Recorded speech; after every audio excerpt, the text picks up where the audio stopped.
Bireal présente Oshi, Jane Birkin, Les Frangines, Élodie Frégé et André Manoukian, Ayo, Tessae. Ils seront tous présents au festival Instant Suspendu à la Barroise de Bar-le-Duc du 8 au 12 juillet 2021. Billets disponibles dans tous vos points de vente habituels. Pour plus d'infos, rendez-vous sur nos pages Facebook et Instagram. Toute cette semaine, participe au jeu concours Puissance Télévision pour tenter de gagner ton entrée d'une journée pour le festival Instant Suspendu à Bar-le-Duc. Alors joue dès maintenant sur puissancetélévision.fr et sur notre application mobile. Jeu organisé du 21 au 25 juin 2021 en partenariat avec BeReal. Sur les balcons ou en déambulation, il y avait comme un air d'été à Saint-Dizier. À Vitry-le-François, l'action sociale continue avec une nouvelle résidence mixte. Des photographes en herbe se sont exposés au centre socio-culturel Bragard.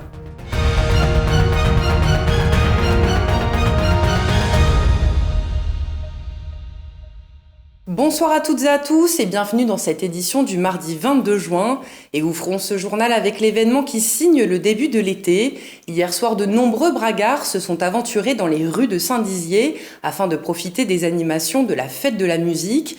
Une formule 2021 adaptée au contexte sanitaire mais qui a tout de même pu offrir quelques heures festives aux habitants de la ville. Julien Carret a capturé ce souvenir pour vous. La tant attendue fête de la musique s'est tenue hier soir à Saint-Dizier, une formule adaptée au contexte sanitaire mais qui n'en était pas moins festive. Dès 19h, la musique a retenti dans les rues bragardes avec la fanfare Ceux qui marchent debout. Et on peut dire qu'ils ont fait quelques kilomètres puisqu'ils se sont déplacés de terrasse en terrasse pour divertir les habitants. Ils en ont profité pour jouer également sous les halles et certains bragards se sont laissés entraîner par la musique. Ça fait du bien, ouais. Je connais des autres jours comme ça, c'est bien. Les balcons de l'hôtel de ville et du théâtre ont eux aussi été animés. Des trompettistes de Montier-Randère ont proposé des duos et quatuors, de musique baroque et de jazz moderne, mais aussi des musiques actuelles. Une joie pour eux de participer à nouveau à cette fête de la musique. Ouais, carrément, c'est cool, en vrai on est super contents. Puis en plus c'est une bonne idée, nous on va jouer un peu chacun notre style, chacun notre côté, ça va se répondre entre le théâtre et la mairie du coup, donc ça va être marrant, ça va être cool. Ah oui, c'est vrai que ça avait manqué de faire des concerts. On a pu reprendre depuis quelques semaines, mais là, c'est vrai que dès qu'on peut rejouer, c'est vraiment... on l'apprend. Ouais, c'est clair, c'est super rare on kiffe. De jouer maintenant. De 20h à 22h, trompette à la bouche, le quatuor a enchaîné les chansons tout en se répondant d'un balcon à l'autre pour le plus grand plaisir des bragards. Je trouve que c'est une super initiative. Parce qu'on a été privé de fête de la musique l'année dernière et du coup c'est plutôt chouette de se retrouver comme ça, même si la météo est pas très favorable, mais non, c'est bien. Ah oui, ça fait du bien au moral, tout le monde retrouve le sourire, ça fait du bien. Afin que tous les habitants puissent profiter de cette fête de la musique, des concerts ambulants ont été organisés dans tous les quartiers de la ville avec le groupe Flying Orchestar. À bord d'un camion, le groupe s'est rendu à Marnaval, au Verbois, au Clos-Mortier ou encore à Gigny. Les 6 musiciens du groupe ont fait voyager le public en Boukravie, petit pays imaginaire des Balkans où la musique festive et l'humour sont rois. Vu les circonstances actuelles, avec tout ce qu'on connaît, la situation avec la Covid, la situation, ça a fait plaisir pour nous musiciens de enfin reprendre la route des concerts, de jouer avec cette date, comme vous l'avez dit, un peu symbolique de la fête de la musique qui, pour nous musiciens, c'est un peu le début de la saison. La fête de la musique a ainsi pu rassembler plusieurs centaines de personnes et oublier le temps d'une soirée ce contexte sanitaire qui a rompu le lien social. De plus, les fêtards ont pu profiter de cette soirée bien plus que prévu puisque le couvre-feu n'était plus en vigueur. Dans le cadre de sa mission de prévention et de diminution de l'inadaptation sociale, le club de prévention d'Épernay deviendra bientôt le gestionnaire d'un nouveau centre d'hébergement et de réinsertion sociale à Vitry-le-François. D'ici fin 2022, une résidence mixte ouvrira ses portes rue Jouette. Construite par le foyer rémois, cette structure accueillera différents types de logements. Cet après-midi, notre journaliste Julien Voirin a assisté à la pose de la première pierre, un moment significatif pour M. Sylvain Leviol, le directeur commercial et développement du foyer rémois, qui s'est exprimé à son micro. Écoutez. L'idée de cette résidence, en fait, c'était d'accompagner finalement la ville de Vitry-le-François et la communauté de communes, finalement dans la réponse à des besoins sociaux identifiés par de nombreux partenaires.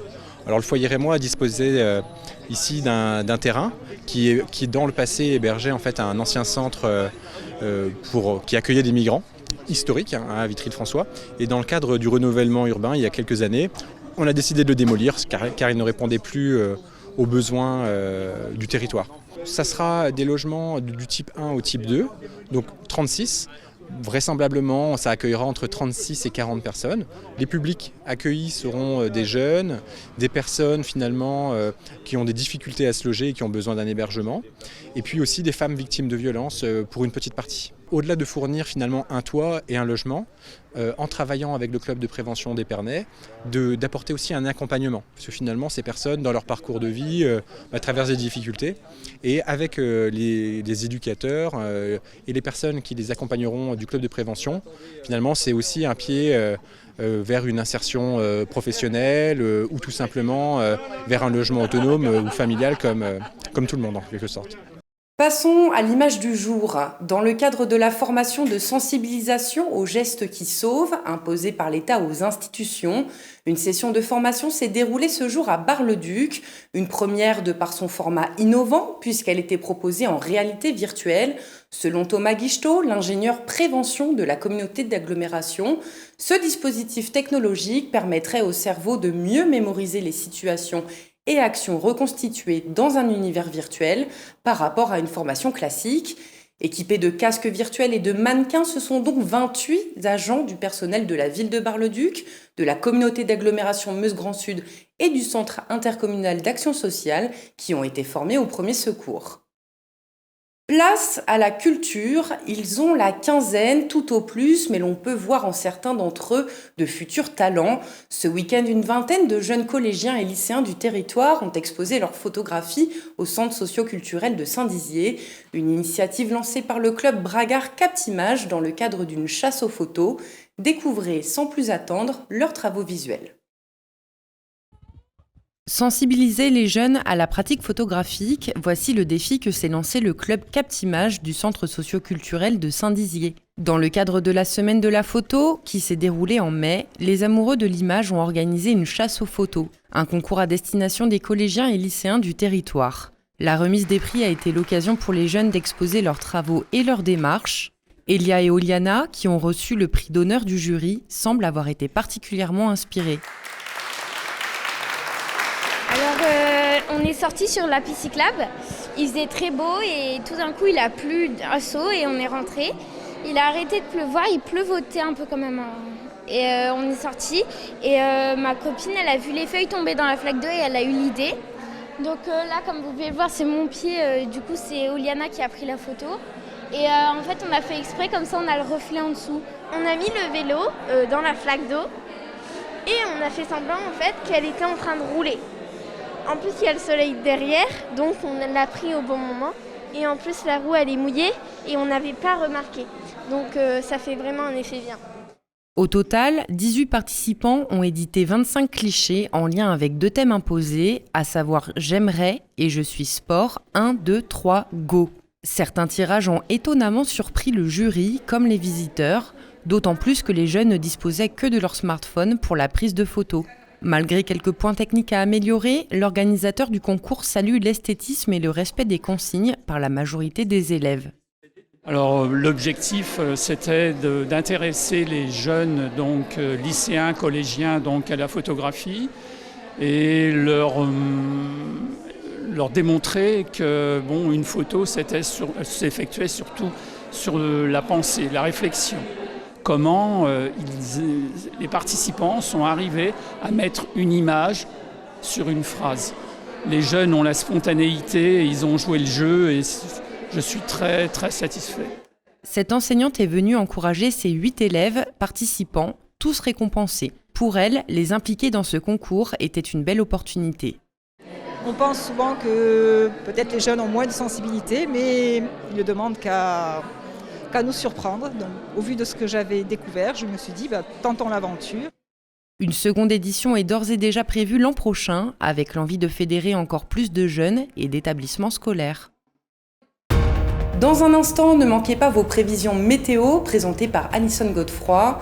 Excellente soirée à toutes et à tous. Toute l'actualité qui vous concerne, à voir et ou à revoir dès maintenant sur puissancetélévision.fr et sur notre application mobile.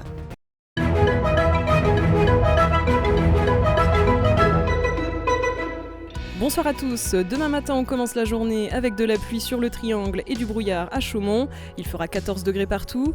Demain après-midi, quelques éclaircies accompagnées de pluie à Bar-le-Duc et à Chaumont. Partout ailleurs, de la pluie. Il fera 22 degrés à Saint-Dizier et à Vitry-le-François. Demain, nous fêterons les Audrey. Très bonne soirée avec Puissance Télévision.